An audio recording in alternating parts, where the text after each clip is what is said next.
Tantor Audio presents The Viper by Monica McCarty. Narrated by Antony Ferguson.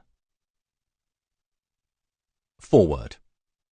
The period from March 1306, when Robert Bruce makes his desperate bid for the Scottish crown, to the late summer of 1308, when he defeats the MacDougals at the Battle of Brander, marks one of the most dramatic falls and subsequent comebacks in history. By September 1306, 6 months after Bruce is crowned king at Scone by Bella MacDuff, Countess of Buchan, his cause is all but lost. He is forced to flee his kingdom as fugitive, taking refuge in the shadowy mists of the Western Isles. Yet from the jaws of certain defeat, with the help of his secret band of elite warriors known as the Highland Guard, Bruce returns to Scotland 6 months later and defeats not only the English, but also the Scottish nobles who stand against him. Yet this is only half of the story. Not all of Bruce's supporters have escaped the wrath of the most powerful king in Christendom, Edward Plantagenet, King of England, the self-styled Hammer of the Scots. Many have paid the ultimate price, but others still are suffering for freedom's call. In these merciless times, when the line between life and death is merely a shadow, once again Bruce will call on the legendary warriors of the Highland Guard to set them free. Prologue. Because she has not struck with the sword, she shall not die by the sword. But on account of the unlawful coronation which she performed, let her be closely confined in an abode of stone and iron made in the shape of a cross, and let her be hung up out of doors in the open air at Berwick, that both in life and after her death she may be a spectacle and eternal reproach to travellers. Order of Edward I imprisoning Bella MacDuff, Countess of Buchan. Berwick Castle, Berwick upon Tweed, English Marches, late September 1306. They'd come for her. Bella heard the door open and saw the constable flanked by a handful of guardsmen, but her mind still didn't want to accept the truth. This wasn't happening. This couldn't be happening.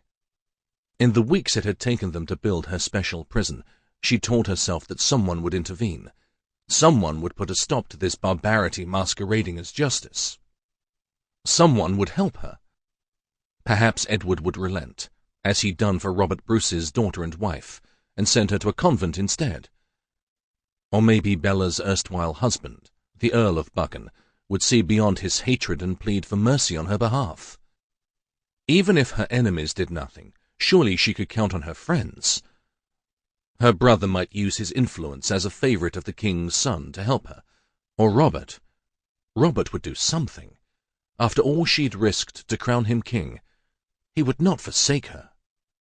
In her weaker moments, she even convinced herself that she might have been wrong about Lachlan MacRuairi.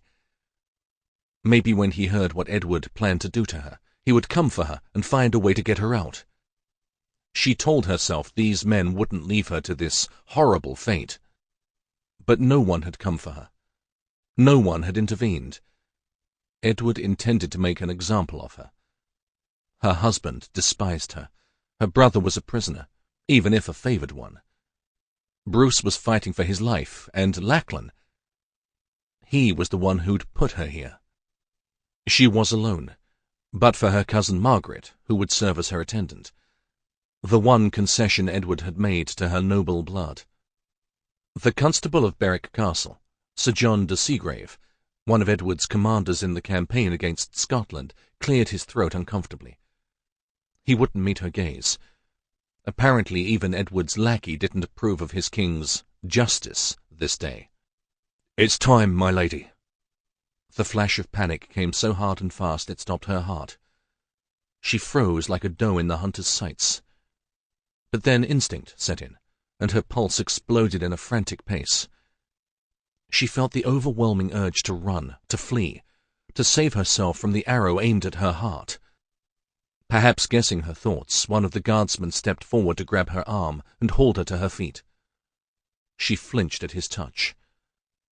Sir Simon Fitzhugh, the cruel captain of the guard, made her skin crawl with his florid, sweaty face, stale breath and lecherous stares. He pulled her toward the door, and for a moment her body resisted. Sample complete. Ready to continue?